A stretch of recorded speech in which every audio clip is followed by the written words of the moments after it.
Okay, so how do I clean my fish? Fork, knife, my favorite knife, filleting knife, or fillet knife. Got some water over here, gloves, fish right there. So here's a typical bluegill. A four-fingered bluegill is what we call, four-finger, about the size of 4 of my fingers. We're certainly not gonna fillet them, there's not enough meat there. So what you do is you're gonna get a fork and you're gonna scale them. First thing, it's just old, this is old school here, guys. With sort of my twist on it as well. It's not entirely old school. Clean out there, you know, all around the fins, the head, the gullet there, between the, and you set that guy. Then what you do is take my knife and I just cut the head off, period. Just, and again, you can save that for catfish bait. Then I come here, take it. You ever had a dog like that? Now, the way my dad do it, he was always cut the gut pocket there out, and he would scrape out all the guts. I don't do that. I just cut the whole meat pocket out, and again, I usually throw this away. Or you could save that for catfish bait. And this just goes into the water right there, just like that, just some salt water. We're gonna take those and rinse them all off. And that's how I clean bluegill. All right, so how do I do the catfish? Very different. Some people like to deslime them first. What you do is catfish have a very bony skull, and you're gonna take the fillet knife like so.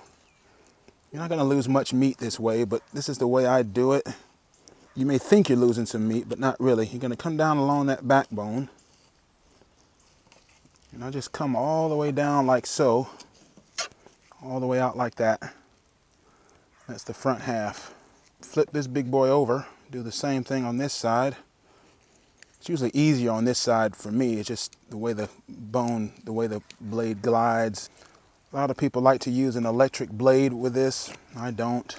We'll take our good knife here and we're gonna cut straight through the backbone. There we go. Pierce the backbone there, break it. Then we're just gonna keep cutting. Yeah, I did not want to cut into that gut pocket. Head goes back into there. All this gets cut out. And that's the bottom fin that goes back in here. Tail gets chopped off. Do the same thing to the upper dorsal skin. You're just really just peeling that skin off. And so you're left with that. And so that goes into the water. That's the only way I do catfish now is just fillet them. Even the really small ones that seem like they're too small to fillet. Take some, oh, come on. You gotta have a sharp fillet knife, and this is not I'm not the best at this as some people. Some people are just pros at this. I'm not.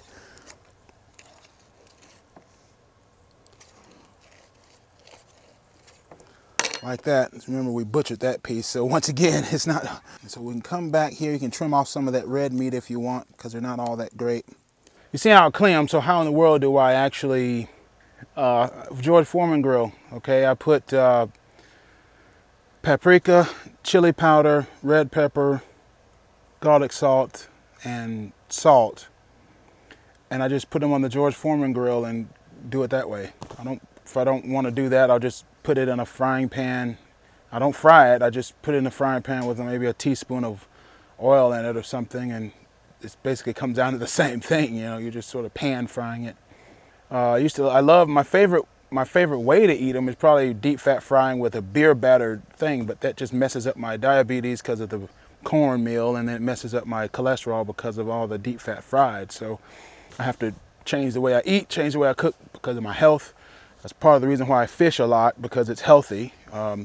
The physical exercise is good. It lowers my blood sugar, and it's exercise because you see me rowing and stuff.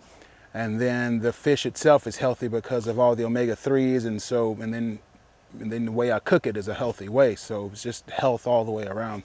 So that's the way I cook them. Hope that helps. See you later.